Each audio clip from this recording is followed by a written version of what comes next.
چلیں جی آ جائیں مرزا انجینئر سے کرامت کے بارے میں کچھ سنتے ہیں۔ جو اولیاء اللہ کی کرامات ہیں ان کے بارے میں کیا خیال ہے؟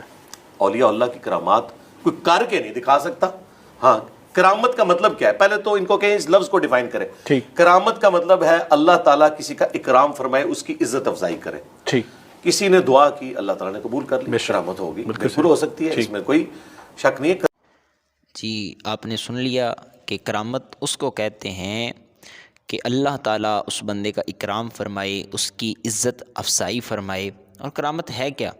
کرامت یہ ہے کہ کوئی بندہ دعا کرے اور اللہ تعالیٰ اس کی دعا کو قبول کر لے۔ اس کے علاوہ بندہ کچھ کر کے نہیں دکھا سکتا۔ مرزا کیا کہہ رہے ہیں کہ وہ بندہ کچھ کر کے نہیں دکھا سکتا۔ چلیں آئیے جی مرزا کی کرامت دیکھتے ہیں، جو مرزا خود کہہ رہا ہے کہ یہ میری کرامت ہے، یہ ہوتی کرامت۔ چلے چیک کرتے ہیں۔ وہ آیت قرآن حکیم میں سورۃ البقرہ کی ہے، آیت نمبر 62۔ اب یہ دیکھیں، یہ ہوتی ہے کرامت۔ میں نے کوئی نشان نہیں لگایا ہوا تھا، ڈائریکٹ میں نے کھولی ہے تو وہی آیت کھل گئی ہے۔ اس کو کہتے ہیں کرامت، یہ جائز کرامت جو ہم جس کو کرامت مانتے ہیں۔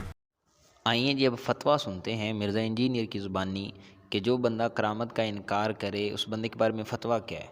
یہ لو جی سنیں جی ذرا۔ کرامت کا انکار کرنے والا گمراہ نہیں ہے، کافر ہے، لیکن وہ کرامت ثابت بھی ہونی چاہیے۔ آج کی ڈیٹ میں کرامت نام کی کوئی چیز نہیں ہے، یہ کیٹاگوریکلی مجھ سے سن لیں آپ۔ کرامت زیادہ سے زیادہ یہ ہے کہ آپ کوئی دعا کریں، اللہ تعالیٰ آپ کی دعا سن لے، کر کے کچھ نہیں دکھا سکتا۔ جب آج کی ڈیٹ میں کرامت نام کی کوئی شے نہیں ہے تو پھر یہ کیا ہے؟ یہ کون سی کرامت ہے اور کہاں سے آ گئی ہے؟ وہ آیت قرآن حکیم میں سورۃ البقرہ کی ہے، آیت نمبر 62۔ اب یہ دیکھیں، یہ ہوتی ہے کرامت۔ میں نے کوئی نشان نہیں لگایا ہوا تھا، ڈائریکٹ میں نے کھولی ہے تو وہی آیت کھل گئی ہے۔ اس کو کہتے ہیں کرامت، یہ جائز کرامت جو ہم جس کو کرامت مانتے ہیں۔ ٹائم قیامت تک جواب دینا جائز کا، ٹائم قیامت تک۔